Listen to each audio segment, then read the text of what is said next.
A sudden outbreak of a devastating virus hit Seoul, impacting Yeonwoo's school trip. Yeonwoo, hopeful of connecting with his unrequited love, Soyon, faces a crisis when unidentified cells transform infected individuals into ferocious beings. The classmates' Seoul sightseeing turns into a nightmarish ordeal. Please support the channel, like and subscribe for new episode. Something strange was happening in the first aid room. Strange sounds and screams were coming from it, as if someone was being killed. Some guy was holding a phone and watching the comments under some YouTube video while screaming like hell. It said that it was the second day of the closure of the entire territory of Seoul. Just then, a siren went off. The guy with the phone was Lee Tae. He just smiled when he heard the siren and realized that someone in the shelter was infected again. Then, a man in a uniform that completely covered his body from head to toe came running to him. He asked Thane if he was going to leave. The man seemed to be very worried about him, but the red-haired guy just smiled slyly. He wasn't worried at all. He was having fun with everything that was happening. Lee Tian asked the man in the blue uniform what had happened and why he was shaking so much. He ironically asked if he was afraid because of those guys, and pointed to the two uniformed officers lying on the floor. One of them was covered with white bubbles of the frog egg virus. He was screaming and shaking. Then, Lee Tae said that it was not his fault, to which the man sitting in front of him said that he must have misunderstood at the time. Lee Tae began to say that he did not know how to spread the virus in any way. He explained that these guys had just entered the incubation period, and with a smile and irony, he asked if it was because they had been working too long. Suddenly, Lee Tae stretched out his hand and pointed it at one of the men in blue suits. He commented that he himself was surprised by his ability to control the secrecy of cells and the time of the body's response. Suddenly, the man who had just been covered in frog egg virus cells and screaming in pain suddenly became completely clean and could not feel anything in his body. Then Lee Tae laughed happily, but something in his smile was not good. Suddenly, he directed his power at the man sitting in front of him, and he was suddenly covered in frog egg virus cells. Then the red-haired guy asked if the man also had an incubation period. He asked this with great mockery.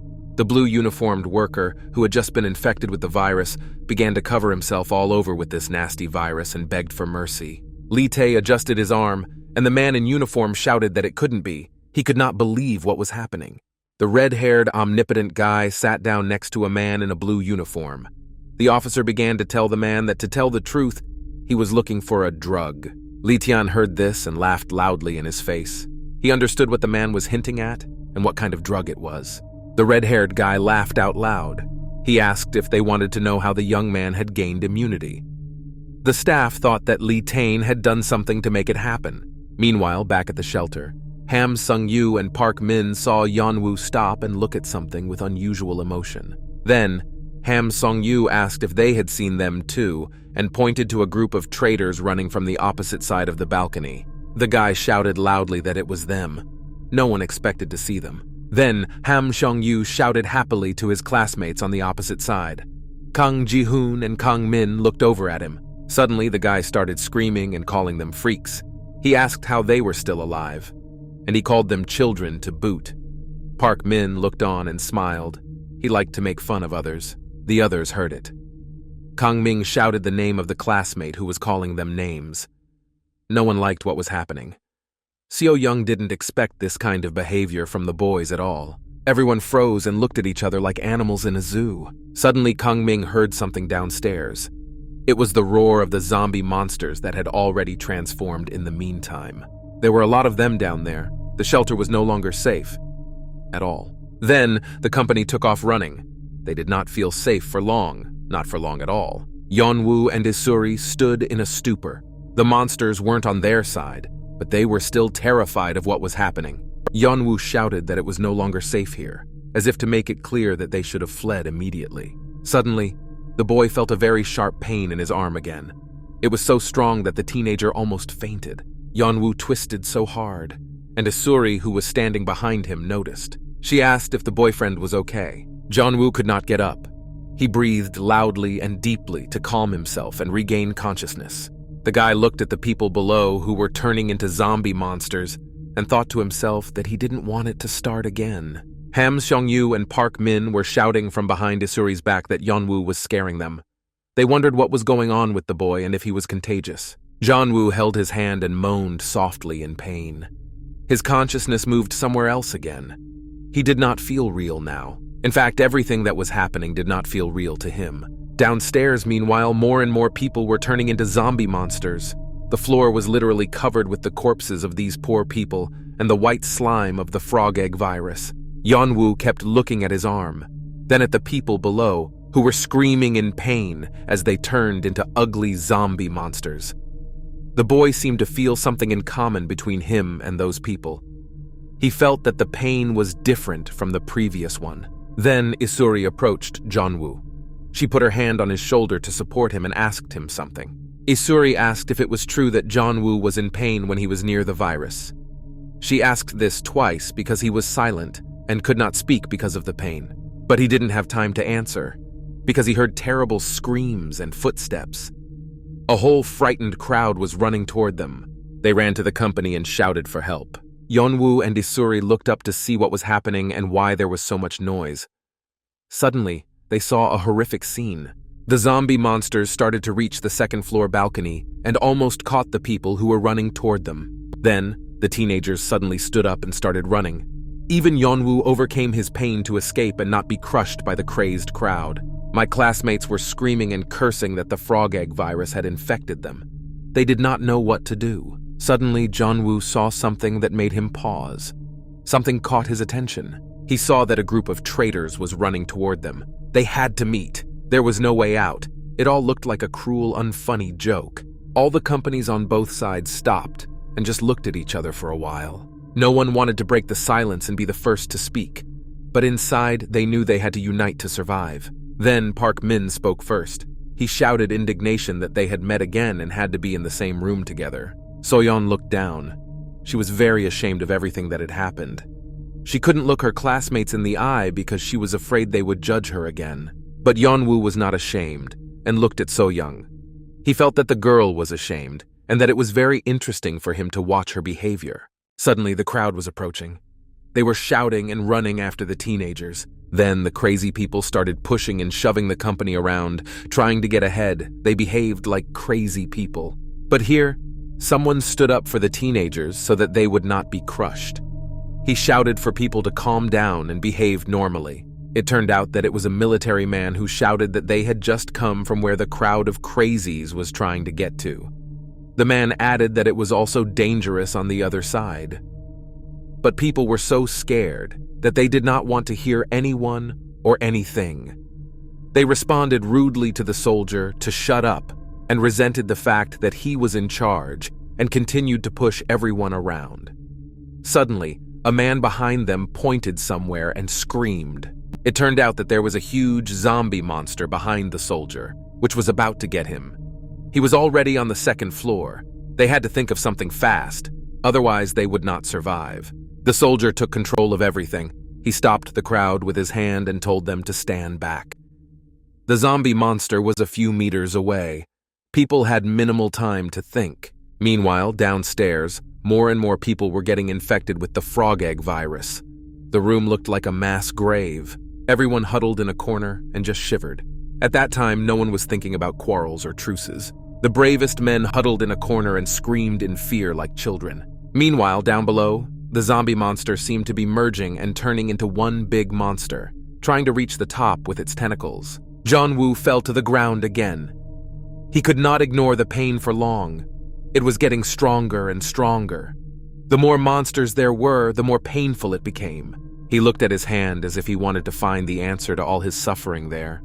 The pain was getting worse. It was simply impossible to bear. He asked himself if he could have survived after all this.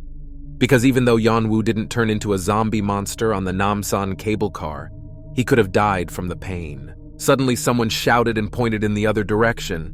Everyone else looked and reacted by screaming. It turned out that the door also had a virus on it. Now people could not leave for sure. They were all doomed to die, unless something was done quickly. Suddenly someone shouted about the fire. Everyone else turned to the sound. It was Jeon-woo. Even though he felt as bad as possible and as if he was not from this reality. His instinct for self-preservation worked well, and the guy figured out how to save them all. He was breathing very loudly and deeply, and paused between words, but he was able to command them to get the fire quickly. The soldier was the first to react, but he was frightened by the teenager's stature. He looked very unhealthy. But still, I decided to trust Yeon-woo, because I had no other ideas. The man said that they would first try to light a fire, then at least the zombie monsters would not come close to them. While the soldier was trying to find a lighter, So-young noticed Yeon-woo's condition. She looked at him with concern. The guy was still breathing heavily and told them to start a fire with a carpet that was lying on the floor. So-yeon could not just watch her classmates suffer. Even though he hated her, she now realized that she had to do something. Even if she was rejected, she would know that she had done everything in her power. So-yeon dared to say words of encouragement to Yeon-woo, but she was interrupted by Isuri, who approached her friend again and asked him louder and more confidently if he was okay. The boy could barely speak, but he was able to say Isuri's name. So-yeon watched the whole thing and even moved a little closer to her classmates. She acted very cautiously because she was still afraid of being judged. Isuri told Yeon-woo that he was dripping with cold sweat.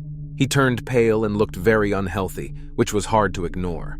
They both looked at Yeon-woo's hand. It was shaking with pain. Then the boy looked down again, at the monsters and people who were turning into zombie monsters. Yeon-woo realized that he was feeling something very strange and unusual, something he had never felt before. The sensations were from the very tips of his fingers. The guy assumed that he felt what the monsters around him felt. Meanwhile, a military man and another had already set fire to the carpets and successfully scared away the zombie monsters around them.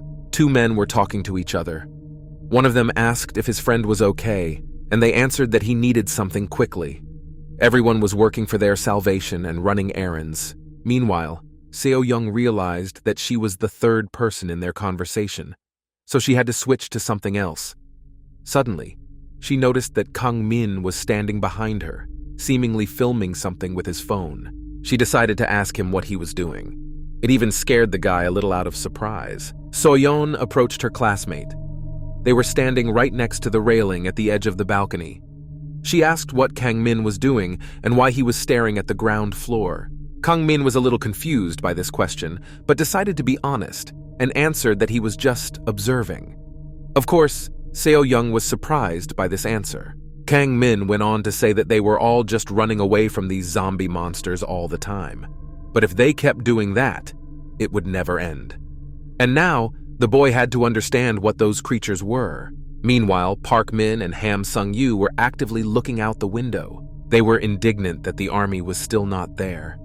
No one was in a hurry to save them. Meanwhile, the tent where the aid was being provided and where Lee Tae was being burned by the military. It seems that it was not safe because there were monsters in it. Inside were workers in blue uniforms. I think they were the ones Lee Tae was bullying. A military officer was telling someone on the radio that the virus had already spread at control point number 3, but they had successfully managed to burn down the quarantine zone. Suddenly, he added on the radio that they were going to start setting fire to the shelters. They were not even going to rescue people who were probably not infected. Meanwhile, the people inside were successfully burning the shelter themselves. There were a dozen zombie monsters on the floor of the room, actively transforming. Meanwhile, on the balcony, they were shouting for everyone to move to the wall and stand aside as quickly as possible. The tent caught fire very strongly. The fire was at the height of the buildings. The people inside were also already suffocating from the smoke and stench emitted by the fire and burning carpets. There was a risk of smoke poisoning. They ran to the window and saw the tent burning. This did not add to their hopes. Suddenly, something terrible happened. The floor of the balcony began to crack. A zombie monster was crawling out from inside it, like a stalk of a plant sprouting from the ground. The tentacles of slime and the frog egg virus were approaching people in search of new victims. The crowd began to panic and scream because the zombie monster was very close. They needed to get out of the room to save themselves. Someone shouted that everything should be burned. Another said not to go crazy, because then the whole building would catch fire with them. To which he was told that, of course, the building would catch fire, because they were the ones who set it on fire. Others said that if they had waited a little longer, the military would have rescued them. They did not know that no one was going to save them. They were only going to burn them alive. Park Min was nervous. His heart was beating faster and he was inhaling loudly and deeply, out of control. Suddenly, he noticed Yeonwoo and Isuri sitting on the floor quite calmly talking about something. Meanwhile, people were still arguing about what they should have done and why the military had not yet come to rescue them. Yeonwoo and Isuri talked about how the boy had already dated a man who was immune. He was talking about Lee Tian. Isuri, like the boyfriend, did not believe these words at first, because this phenomenon was not common and seemed rather strange. After all, how could someone be immune to a virus that had never been in the world before? Yeonwoo continued that the man seemed to know a lot about the virus and the incubation period for a regular volunteer. For some reason, this information made Isuri angry, and she got angry. She asked where this guy was now, whom Yeonwoo had told her about, but the teenager did not know this information, unfortunately. But he went on to say that they didn't understand anything because the virus was inactive and no symptoms were showing up. And if it suddenly activated and spread, there would be nothing they could do. Isuri looked at Yeonwoo and listened intently. For some reason, she trusted this stranger. Yeonwoo looked down. His eyes were completely upset, and the pain did not subside, but it seemed that the boy himself was used to it. Tears or sweat were pouring out of his eyes. Suddenly, the guy remembered that even the last time he came face to face with a person whose virus had already spread through his body, he did not feel as much pain as he did now. The guy came back to reality and looked at the people in front of him, more precisely, at the man in the shirt who was sitting on his knees. Yeonwoo looked at him and said that he was in pain again, even though he was not near the activated virus. The guy was like an X-ray. He saw through the man. The boy looked at the floor again. There were so many thoughts running through his head. He could not cope with them alone, and he wanted to talk to someone so that he would not have to carry this burden alone. Park Min was watching their conversation, but he didn't seem to hear them. Suddenly, he called out to his classmates. Ham Seong-yu joined him to watch. Now the classmates looked together at Yeonwoo and Isuri, who looked quite close. Park Min told Ham Seong-yu that it was quite strange that from that moment on, they were always together all the time. Meanwhile, Kang Ji-hoon opened his friend Lee Hong-mi's channel and noticed her new video. It made him a little angry. It seems that the guy was worried about her, that even though she was in danger, Han-mi was still recording and posting videos for her channel. Kang Min heard this and said that he had already watched the video, but the connection was not clear. He suggested that maybe Han-mi had accidentally turned on the recording, but that way, they could at least realize that the girl was definitely alive. This phrase motivated Kang Ji-hoon to act. He shouted that it was enough to sit around. It was clear that the headman wanted to get out of the room. Kang Ming immediately understood his friend's intentions because he knew him well. He asked him where the headman wanted to go.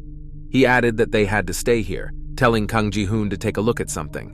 Then, Kang Min took his phone and turned on the flashlight on it. The guy pointed the light down at an area of the floor that was clean. There wasn't even any white slime on it. All of a sudden, all the monsters in the area immediately came running to this area. It looked very ugly. Kang Min commented that the zombie monsters reacted to the light and immediately gathered together. Seo-young joined the conversation and asked Kang Ji-hoon what they would do if they left the shelter. She added that in that case, using a flashlight would be dangerous, and walking in the dark was even more dangerous. Kang Min supported So-young's opinion and said that from the outside they would not have seen anything. The boy continued to look at the zombie monsters gathering around the light. They looked like a whole herd about to bow to some kind of totem. Kang Min watched everything carefully and studied their behavior. The boy asked if they could take some advantage of the fact that the zombie monsters were reacting and gathering near the light. Suddenly, a man in a brown shirt who was looking out the window suddenly screamed loudly with emotion. This attracted the attention of the others. The man said he saw the military behind the glass. They were walking to the shelter with machine guns. The man in the shirt turned to everyone and happily said that the military was coming to save them. The women began to cry because they hoped to be saved. People started shouting and banging on the window so that the military would notice them. One of the workers looked up and actually saw people in the window. They shouted that they were upstairs and asked the military to rescue them as soon as possible. People started shouting joyfully that they had been noticed, so they were saved. Suddenly, Kang Min and Kang Ji-hoon noticed something and turned around together and stared at it. It was Park Min and Ham Sung-yu staring back at the boys. Suddenly, the guys told them to stop staring at them so brazenly. The tension was building. And then, Ham Seong-yu gave me the middle finger. He felt very cool at that moment, as if he had done something important and noteworthy. Kang Ji-hoon reacted calmly to this miracle. He added that he seemed to care. Park Min then noticed something strange. It caught his attention. He looked at Jonah. He was sitting on the floor holding his hand. It was obvious that the boy was sick again. Isuri was not with him either. Meanwhile, the man and woman hugged each other and cried. They were happy to be safe. Suddenly, the woman looked down and saw Jonah screaming in pain, his arm shaking. The woman could not let it go and approached the boy to ask what happened to him and if he was okay. Suddenly, she saw something terrible. Her eyes grew very large and her pupils shrank. The woman screamed very loudly in fear. This attracted the attention of others, and everyone was looking at what was happening to Yeon-woo. The guy looked up. Everyone was horrified by what they saw. The teenager's eyes were white, without pupils. He was shaking for some reason, and sweat was pouring down his body. Then the woman screamed that Yeon-woo was infected. The woman started repeating and shouting that she was infected here. Meanwhile, Yeon-woo did not even hear it. He could only hear the echoes of her scream. The boy was feverish and no one was there to help him. The woman looked at him and shouted loudly that Yeon-woo looked exactly like the monster from the first floor and that everyone should get away from him. Suddenly, Yeon-woo began to regain consciousness. He looked at the woman who was screaming and staring at him. The boy's eyes returned to what they were and he was no longer shaking. Although his consciousness took longer to recover, he was still able to see this crazy woman. Everything was blurring in his eyes. Suddenly, Yeon-woo noticed something terrible. Even in this light and condition, the guy noticed that a monster was sneaking up behind the woman. The nasty big zombie screamed, which meant that it had found its victim. Through the pain, Yeon-woo held out his healthy hand to the woman and shouted at her not to go there. But the woman screamed for Yeon-woo not to touch her and pulled away from the guy. She screamed at him and called the teenager a crazy psycho, but he only wanted to help her. The woman was so scared that she didn't look at what was in front of her. She was just running away. When the woman realized that she should look ahead when running, she saw something more terrifying in front of her than a teenager who was just cowering. There was a real huge zombie monster in front of the woman. It was growling at her and was 2 seconds away from attacking her. The chances of survival were minimal. The frightened woman did not even have time to react fully when the inevitable happened. The zombie monster released its white, ugly tentacles on the woman. She didn't have time to save herself or even scream. It happened so fast. In a matter of seconds, the poor victim was already lying on the floor, all wrapped up in the ugly white tentacles of a zombie monster. All the other people present watched. Her husband screamed in fear and pain from the loss of his closest person. Meanwhile, the woman was already in the clutches of the ugly giant. She was screaming from the pain she felt from the infection. The soldier quickly reacted to what happened and came to the rescue. Someone had to resolve the situation. He pushed the poor woman's husband away and took the burning carpet. Then, the man swung and threw it at the monster.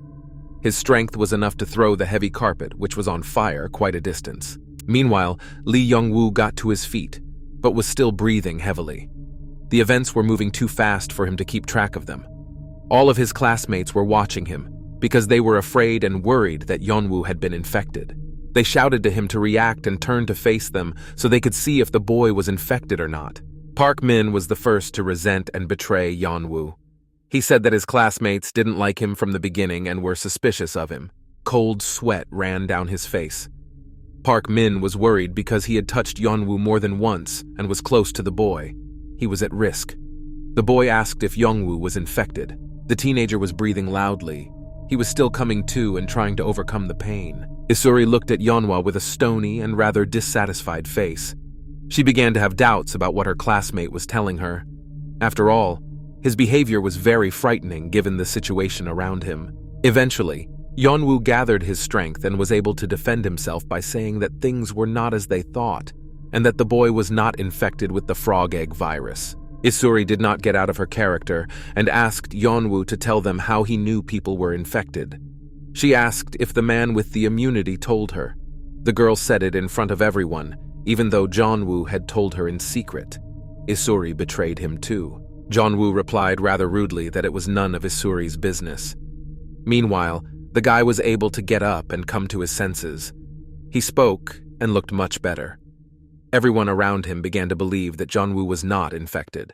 But Isuri was a stubborn girl and said that she demanded that Yeon-woo tell her and everyone. Yeon-woo just exploded then.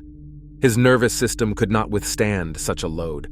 Everything that had happened in the last few days, the loss of a friend, betrayals, the virus, terrible pain, and now the pressure from his classmates. The guy told them to shut up and remember that he was the one who saved them all. The company of traitors was shocked by Yeon-woo's behavior. They all did not expect the guy to react like this and yell at his supposed new friends. Yeon-woo added that he had already said that he was not infected, but he was still under suspicion.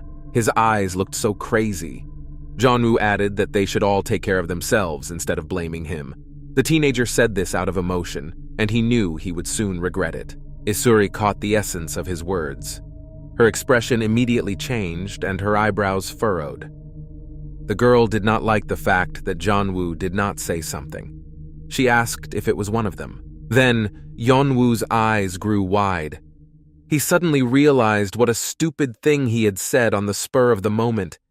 He should have been more careful, because the boy knew too much. Isuri went on to say that she had come to this conclusion from his words. She could see by his expression that he had said too much. But now they would not leave Yeon-woo alone until he told the truth about who he was. Suddenly, Isuri's face changed dramatically. From a stone, faceless expression, it became frightened. The girl realized from Yeon-woo's reaction that there was an infected among them. She turned to her classmates and asked Yeonwoo if it was true and there was someone infected among them. Suddenly, my eyes fell on Park Min. He looked quite frightened by what he had just heard, somehow even more than the others. The guy started talking to divert suspicion from himself. He asked Yeonwoo who he was. The boy stared at everyone and looked at his classmates. Park Min looked at Yeon-woo in confusion and asked him again, as he didn't say what he was staring at. The boy's gaze was indeed slightly downward. Yeon-woo replied that he was looking at his feet. Then Park Min asked what it meant. His voice began to tremble. Yeon-woo looked Park Min in the eye with a calm expression and told him that the boy was infected. The teenager was dripping with cold sweat and he was scared. All of a sudden, Park Min attacked Yeon-woo and grabbed his shirt. He called him a bastard and was very angry. But Yeon-woo was as calm as possible and did not react to Park Min's actions. He only asked if his classmate understood what he was saying. After that, he repeated that he was infected. Yeon-woo looked up at his classmates and said that he didn't know about it until he was hurt. And now he decided that he had to tell everyone. After all, soon the hidden cells would start to activate. But Park Min was not confused and said that he thought that Yeon-woo started accusing everyone only because he was under suspicion. He said that the teenager had crossed the line when he decided to take care of him. Park Min still hadn't let go of Yeon-woo's t-shirt. Suddenly, Kang Ji-hoon broke into the fight. He broke up the fight and attacked Yeon-woo, outraged by his actions. The headman told Yeon-woo to stop. He asked who the boy thought he was for accusing Park Min of being infected. Yeon-woo did not look up. He looked down at the floor and asked Park Min if he really thought Yeon-woo was joking with him. After that, the teenager raised his head and looked into Park Min's face. Yeon-woo spoke very seriously and confidently. He looked his classmate straight in the eye and said that he had been clear and precise. At the end, he added that they would see who was right. He added that he didn't know how much longer Park Min could ignore him. The classmate looked at Yeon-woo with intense hatred. His eyes were burning with anger. Suddenly, soldiers in suits and with a fire hose in their hands entered the room, interrupting the teenager's fight. At that moment, everyone turned to the sounds coming from the first floor. Suddenly, one of the soldiers gave the command to start the fire. As if on cue, I heard the screams of zombie monsters burning alive. The whole first floor became so hot from the intense fire. It felt as if the lights had been turned on again, because it also became very bright instantly. Meanwhile, the woman attacked by the zombie monster was screaming in pain. She was being devoured by a big, ugly giant. The soldier noticed this and realized that he had to act immediately. He had a Molotov cocktail in his hand. He started running to the woman to set her and the monster on fire. Suddenly, he heard the soldiers say they were going to the second floor. That was where they were all located. This made the soldier stop. Two men in uniforms with fire hoses stood on the other side of the door. One of them said that the target had been found. Did they really want to burn all these innocent people alive? Meanwhile, the woman was screaming and begging for help, while the monster wrapped its white tentacles around her. The victim thought that the military would have saved her. They were looking at her and the zombie monster eating the poor thing and pointing fire hoses at her. She was screaming and begging for help. She looked at the military with her eyes filled with fear and sincerely hoped for salvation, although inside she realized that her death had come. But the military could do nothing. One of them gave the order to burn, and then the men started shooting, which completely enveloped the woman. She was not visible at all, only screaming. The screams were hellish. You wouldn't wish that on anyone. Other people were watching. They were frightened because they were worried that she would not suffer the same fate. The woman's husband screamed. Before his eyes, the love of his life was being burned alive. A few minutes ago, they had been hugging and crying with happiness that they would soon be rescued. The man was broken, so he started shouting at the military and calling them freaks. He was indignant and asked what they had done. The military did not pay attention to this. It was clear that this was not the first time this had happened to them. They were just doing their job. Suddenly, the man said again on the radio that they had found several carriers of the infection, hinting at all the survivors who were on the second floor. Suddenly, the muzzle burst into flames. Fire began to pour out of it like water. The military man was the first to notice it because he was the closest. His look changed dramatically. He realized what was about to happen and reacted quickly. The man shouted for everyone to run as fast as they could and flee as far as they could. People began to react, although not everyone understood what was about to happen. Suddenly, the entire balcony of the second floor went up in flames. The military just ruthlessly decided to burn these innocent people. They did not know for sure whether these people were infected. The teenagers ran as fast as they could while the entire building was on fire. Suddenly, everyone present began to realize that the government didn't care about them at all. They were just bargaining chips that could be burned just like that. The shelter was no longer a safe place for them. Kang Ji-hoon said that the soldiers were right. They thought that people were in contact with zombie monsters. The starosta was outraged by this. It was unfair to them. Kang Ji-hoon shouted that it was some kind of punishment. Just then, out of the corner of his eye, he noticed that soldiers with fire hoses had also entered from the other side of the entrance. Kang Min saw this and screamed. He realized that he was probably going to die. They would all be burned alive. A group of homeless people were sitting in front of the military. A hose was pointed at them and they were about to open fire.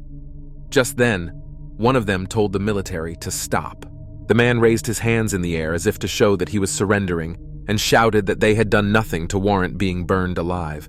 The homeless man asked the soldier what was wrong with them and why they did it. Kang Min saw that the homeless people were not going to run away and hoped and believed that the military would help them.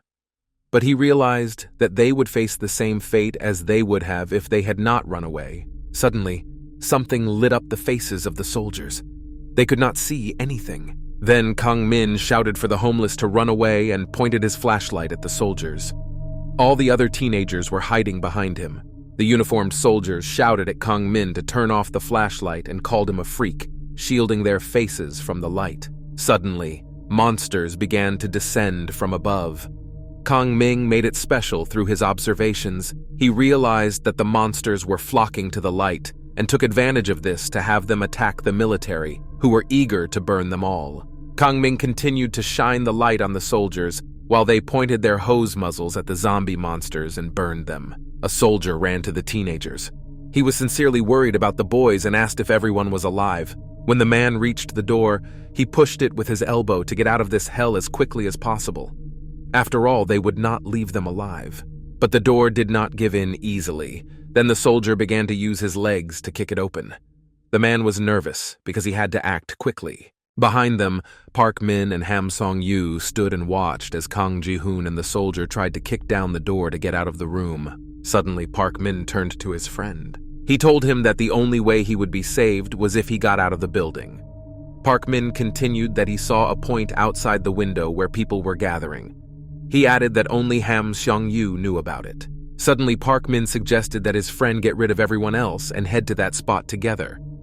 Ham Song-yu was surprised, but answered positively. because he wanted to get out of the room alive. Suddenly, the homeless began to run toward the teenagers and shouted at Kang Min to wait.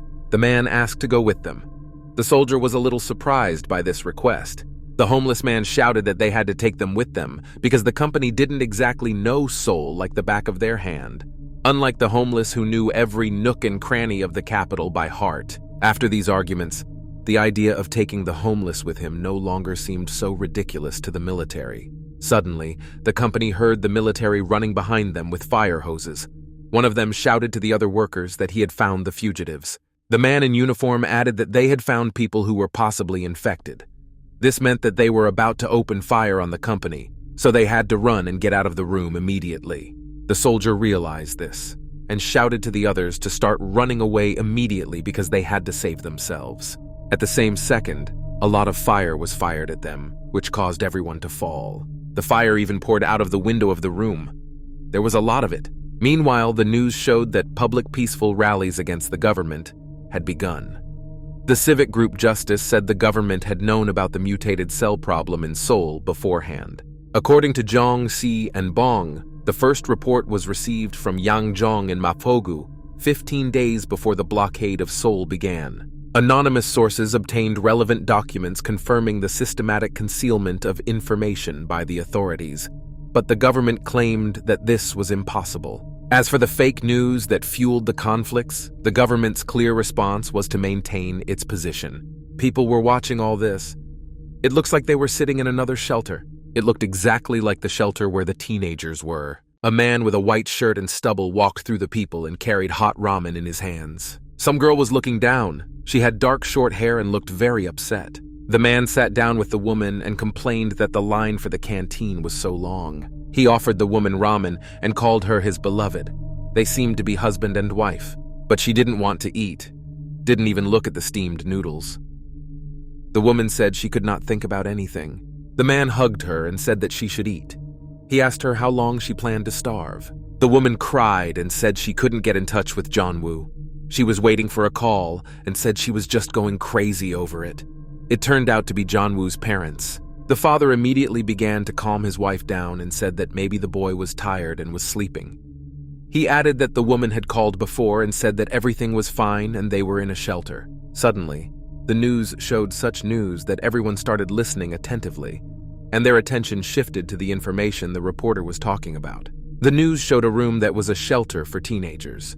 The man began to talk about the terrible fire that occurred last night, which destroyed the evacuation center of Seoul Station. The news said that the fire was caused by refugees who did not follow the rules of quarantine. They deceived everyone. Yeon-woo's parents were listening to all this. His mother's eyes grew as big as an orange when she heard that there had been a very large number of victims. The woman screamed her son's name.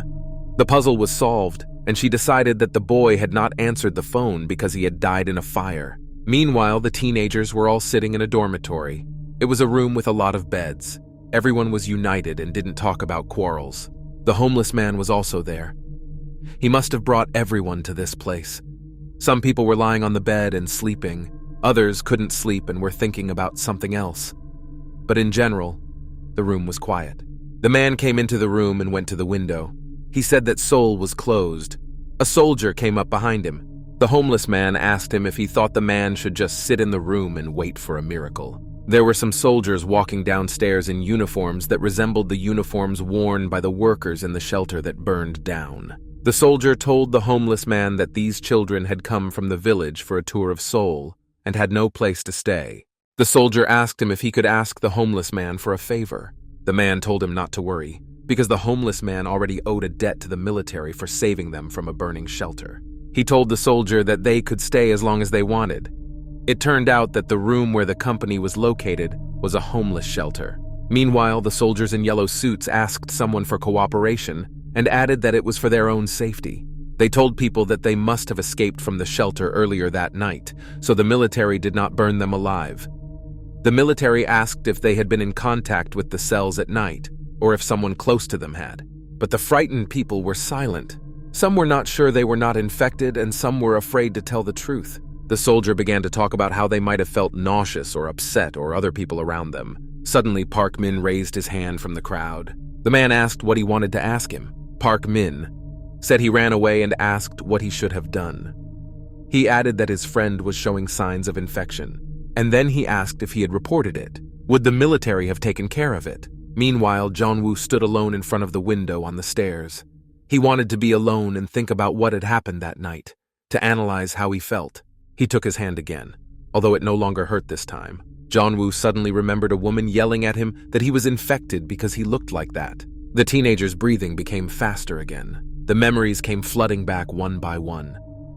Then Yeon-woo remembered how Kang Ji-hoon said he was immediately suspicious of him, and then asked if Yeon-woo was infected. The word was running through his head. He thought about how he could be sure that he was not infected. Meanwhile, Park Min was reporting a friend of his to a uniformed soldier. He began to say that as soon as he got to the shelter, he realized how suspicious he was acting. They put a blue mask on the guy, apparently to prevent him from spreading the virus.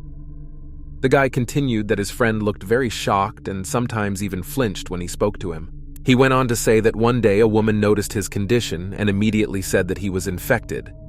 And then he said that this bastard just walked up to the woman and gave her the virus. Park Min was a great actor because he played his role as a victim perfectly. The soldier looked at the guy and sincerely believed him. He added that it was a very sad story and that the guy was a real devil. Then, another uniformed officer approached them. The man who spoke to Park Min asked the officer if they had verified the boy's story. The officer replied in the affirmative and said that they had found the boy's name on the list. They discussed that if they believed the public opinion about the supervector, it would undermine their credibility and responsibility.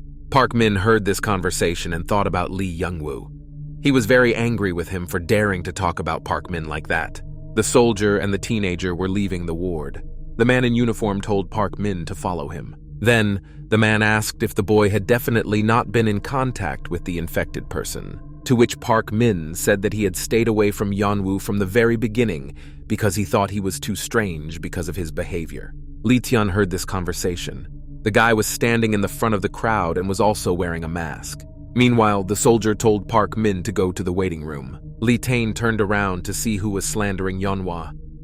He immediately realized that it was him, especially since the red-haired guy could also sense the frog egg virus in Park Min's body. The soldier led Park Min to a waiting room. Some buildings were still burning. Meanwhile, the company was still in the dormitory where the homeless lived. Kang Ji-hoon jumped up abruptly on the bed and started scratching his head and screaming as if there were some nits there. The starosta turned to the audience and asked why everyone was itching so much. He continued to scratch his body. Suddenly, the boy heard someone laughing at his behavior and asked if he was bothered by severe itching. That was Kang Min. He advised his best friend to be careful with pillows. Kang Min said that all the bedspreads and pillows in the room had nits on them. Kang Ji-hoon jumped up and down and shouted in indignation. Meanwhile, Kang Min checked his phone, but it was almost dead. The guy went to the switch to check if the lights were on, but it turned out that there was no electricity. He asked what they needed now. Kang Min said that his phone was dying. Kang Ji-hoon asked again if there was a power outage. Ham Seong-yu was listening in on their conversation. Suddenly, the guy laughed at them and called them morons. The two friends turned to his provocation. Ham Song-yu looked down and laughed at them. He asked if the boys could do anything or if they were so stupid and incapable. Then, Ham Sung-yu looked up at his classmates and took out a power bank. He then added that they could forget whatever they wanted, but they couldn't forget about the extra phone charger. After that, the guy smiled sarcastically. Ham Seong-yu made fun of his classmates and ironically asked if he could share with them. But the boy forgot that he was without his friend and was in the minority. While Ham Seong-yu was choking on his laughter, Kang Ji-hoon and Kang Min noticed that he was without his faithful friend, Park Min. They asked why Ham Sung-yu was alone. This question made him very nervous, and cold sweat began to drip down his cheeks and his voice shook. He said that he did not know where his friend was, because they had separated when they came here. Ham Sung-yu started to say that, in any case, they were not close, and they were not friends at all. Then a soldier came into the room and overheard their conversation. The soldier decided to knock on the door so as not to distract the others from the conversation and not to scare anyone. Kang Min and Kang Ji-hoon turned toward the sound. The man sat down on the bed and said that he had studied the entire room. Meanwhile, all the teenagers gathered around him. The only one missing was Yeon-woo. The soldier said that it didn't seem like the building was in as bad a condition. He advised them to check it out for themselves and go downstairs. The conditions were normal, so the company could stay here. He began to tell me what was in the building. On the ground floor, there was a waiting room for the homeless. There was even a machine that made coffee, but without electricity, it was of little use. There was an office on the second floor, but there was no one there. It looked like all the workers had already been evacuated to the shelter. The soldier then suggested that the third floor was for sleeping, and downstairs was most likely the dining room, so there must have been food there. The teenagers hadn't eaten since last night, so they could use some food. He went on to add that maybe the homeless would still come here, but it was quite safe to stay inside. Suddenly, the man was interrupted. He turned to look this impudent person in the face because the military man felt he was in charge of the company and expected to be treated properly. It was Isuri. She apologized for saying that even though they had just met, but she said it didn't make any sense. She asked if the soldier really thought it was safe indoors, because even in the shelter, it was not that safe. In general, nowhere in Seoul was safe, and they were not allowed to go outside. Then she added that the homeless were going to go back and forth. Isuri said that her husband had to close all the doors, otherwise they would have been infected as well. Suddenly, Kang Ji-hoon interrupted the conversation. He said that the girl didn't have to worry about the homeless because Yeon-woo was with them. The guy looked the girl in the eye and asked if Yeon-woo wasn't more dangerous. After all, his behavior yesterday was very suspicious. The boy was not acting normally around the zombie monsters.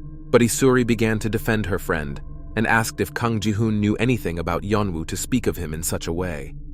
They had never spoken, and no one knew what the boy had been through in those few days. Then, Kang Ji-hoon asked, stammering, if Yeon-woo was infected. After all, Isuri's words sounded very confident, and she wanted to believe that the girl had never been stupid. Suddenly, the girl screamed. She broke down, saying that she did not know this information for sure. She told everyone to stop asking her about it because she had no idea what had really happened. In the back of her mind, she knew that Yeon-woo probably didn't fully understand whether he was infected or not. Suddenly, the girl asked them if Yeon-woo was not their friend. She added that if they were so curious, they could ask Yeon-woo about it themselves. Isuri continued that it was all quite strange. It was like they had left the guy in Namsan. She started to talk about something else when Kang Ji-hoon interrupted her. But Kang Min did not let the boy explode and shout and asked Isuri in a calm voice not to mock them. The guy took on the role of an elder, as it were, and started saying some pretty reasonable things. He said that they would try to understand the situation that had happened. He added that they had to cooperate now, otherwise they would be in danger. He sounded like a military man, but Isuri did not understand this tactic. She just laughed and said that no one would want to unite and cooperate with anyone. She added that no one would want to team up and work with him. The girl showed by this that she was clearly mocking and ridiculing the guy for everything they had done. Kang Min exploded and began to quarrel with Isuri. She was provoking the company, but he was the one who was acting out. Suddenly, a soldier joined the conversation. He started to get up and said that the teenagers had stopped fighting. He himself did not want to work in such an environment, because his life was also at risk because of their arguments. He told them to think again about where they should have stayed. But first, he suggested that they all go to the canteen and look for food. Kang Min and Isuri were the first to leave. The boy asked the girl if she had to behave like that in such a situation. She answered in the affirmative and ended the conversation. Kang Ji-hoon and Ham Seong-yu were watching. The boy asked his classmate if Kang Min and Isuri had been close before. The headmaster replied that it was nonsense. But Ham Seong-yu said that the two were always standing up for each other. Meanwhile, Soyon was just watching what was happening. The girl didn't speak much and spent most of her time lost in thought. Soyon went to the restroom to wash her face and clean up a bit. She didn't feel safe anywhere now. She was constantly stressed and anxious. She looked up and began to recall what had happened that evening when they fled the burning shelter. As she was running away, she noticed something. This memory made her shake with terror. There was a person in the fire directed by the soldier. He was screaming in pain. He was alive and felt everything that was happening. Perhaps that person was not infected at all and could have lived to a ripe old age. The girl was shocked then. Seeing someone burned alive was unbearable. The girl fell to the ground and held on to the sink. So-young wished so much that these memories would be erased from her mind.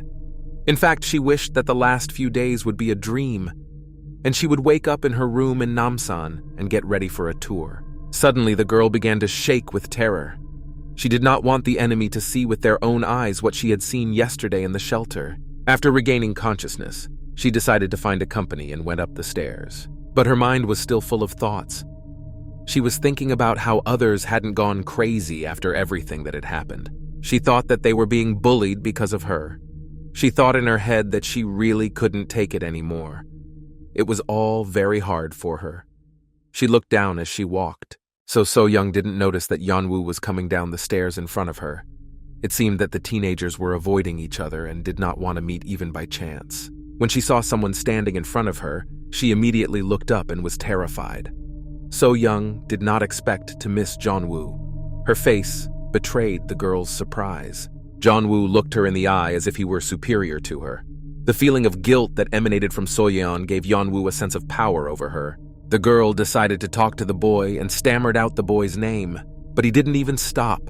He just went on downstairs, pretending that So-yeon hadn't been here. And the girl tried to say that everyone had gone downstairs to the dining room, but she couldn't finish. No one listened to her, and she realized that she should not have stooped so low. Yeon-woo was not ready for reconciliation. The girl stopped. Her legs did not want to walk away from this encounter. She realized that Yeon-woo had to come back sooner or later, because there was nothing on the top floor but the exit. But the guy did not return. He walked on and did not even turn around to look in the girl's direction, although he had previously admired her beauty whenever he had the opportunity. Then So-yeon turned around to see what Yeon-woo was going to do, but what she saw surprised and even shocked her. Yeon-woo was heading straight for the exit, and he had a briefcase on his shoulders. Why did he have a briefcase in the room? He didn't stop and confidently walked up to the door and then just opened it. Then the girl immediately rushed to him to stop him. She didn't want to lose her boyfriend again. The girl grabbed the boy's hand and shouted at him not to leave. She didn't even let him open the door an inch. She yelled at Yeonwoo and asked him why he needed a backpack. She bombarded her classmates with questions about how it was very dangerous outside and that he shouldn't have gone. But Yeonwoo began to resist, and So-yeon clung to him even more with both hands and begged him not to leave her. But Yeonwoo shouted at her to let him in immediately. The guy was behaving very aggressively and strangely. He was suddenly overcome with incredible anger and irritation. Suddenly, the guy pushed poor So-young and shouted at her to get out of his way. She fell down and screamed because she could not imagine that Yeonwoo would do that. So-yeon fell down and almost cried from the insult. She was hurt both physically and mentally. She had just been humiliated. It was the second time. Suddenly, Yeonwoo screamed again. He was saying something he didn't know. The girl turned to look at her classmate. He looked at what he had done and screamed with anger. He was angry at her, angry at himself for hurting her just now. The guy said that he did not know whether he was safe or not, and that is why she was not supposed to approach and touch the boy. So-young was silent and just looked at Yeonwoo in horror. She didn't recognize her classmate. It turned out that she did not know the guy at all. In difficult situations, you begin to realize who is who. Meanwhile, the group looked around the dining room. Kang Ji-hoon was sitting at the table, and Kang Min and Ham Sung-yu were looking for something. It looked like the guys were actually starting to reconcile a bit and form a team. It turned out that the boys were trying to figure out the stove. Ham Sung-yu was indignant that it wouldn't turn on. Kang Min said that the stove was supposed to turn on and probably needed electricity. Ham Sung-yu asked what they should have done then. Meanwhile, Kang Ji-hoon sat behind them, looking intently at something on his phone. He was looking at maps. From the outside, it looked like he didn't even blink and just stared at his phone. Kang Min, meanwhile, asked if Ham Sung-yu had a lighter. He was told that why would a high school student have a lighter? Kang Min didn't believe it and asked again, but his classmate told him that he really didn't have one on him. Suddenly, Kang Ji-hoon turned abruptly and looked at the door. The boy asked aloud why the others did not come down. They seemed to be the only three in the dining room. Suddenly, the guy heard a ringtone coming from his phone. He looked at the screen, but the number was unknown. Kang Ji-hoon finally decided to pick up the phone and speak. On the other end, he heard a woman's voice that sounded familiar. She was asking if it was Kang Ji-hoon. Suddenly, he recognized this familiar female voice. His pupils dilated sharply, and his heart suddenly beat faster. Kang Ji-hoon jumped up and asked if it was his classmate Hannah. Meanwhile, on the ground floor, Soyon was getting up after falling. Yeon-woo looked down, but in Soyon's direction. He was still ashamed that he had hurt his classmate. The girl tried to talk to him normally again. She said she did not understand the boy's feelings. Everyone was worried because the situation was unusual and dangerous. Soyon added that going out alone was not an option anyway, because it was too dangerous outside. Yeon-woo turned away from the girl and just looked at the street. She suddenly said that since he was not infected, he had to stay inside with them all. But the guy did not respond to her. He clearly decided that he had to leave to sort himself out and not put anyone in danger. Yeon-woo looked down and simply opened the door and started to walk out, leaving So-young. Suddenly, he heard some sounds from the street. It made him look up. Then, Yeon-woo saw another batch of homeless people enter. There were 3 men of different looks. One of them saw Yeon-woo and asked who he was and what he was doing here. Suddenly, the guy felt this pain again. His body seemed to shake and his heart was beating frantically. Meanwhile, in the dining room, Ham Sung-yu heard Kang Ji-hoon talking about Hannah. He turned around to see what was going on and what was going on. Kang Ji-hoon was actively talking on the phone and asking Hannah where they all were. Hannah said quietly, covering her mouth with her hand, that they were hiding in a building. In fact, the girls were trying to get back to them, the girl explained on the phone. Meanwhile, Hanmi was sitting behind her. She wrapped her arms around her legs and looked down. Suddenly, she heard that Hannah was talking to Kang Ji-hoon. This information made her happy. Hannah, meanwhile, continued that they hadn't been able to contact them because their phones were dead. Then my classmates started to say that they were now in some alleyway, and there were a lot of signs for travel agencies and companies. The last thing the girls said was that their phones were almost completely dead, when suddenly, the connection was cut off. It seems that her phone had died after all. Meanwhile, Kang Min and Ham Seong-yu had already approached Kang Ji-hoon and asked what had happened to the girls. The headman told them that their phone had died. The guy quickly tried to call the girl again, but in response, he heard from the phone that the number he was trying to call was unavailable. Meanwhile, Yeon-woo and Isuri were already sitting together. It seemed that the boy had changed his mind, perhaps because he felt threatened by the homeless and wanted to warn others. Isuri suddenly suggested that they go together. Yeon-woo immediately turned to the girl. He did not expect to hear this from her. She repeated that if Yeon-woo wanted to leave, he would have taken her with him. She didn't even look in his direction. Again, she had a stony expression on her face. Suddenly, Yeon-woo said something that made Isuri look at him. He agreed to go with her. There was even some romance in it.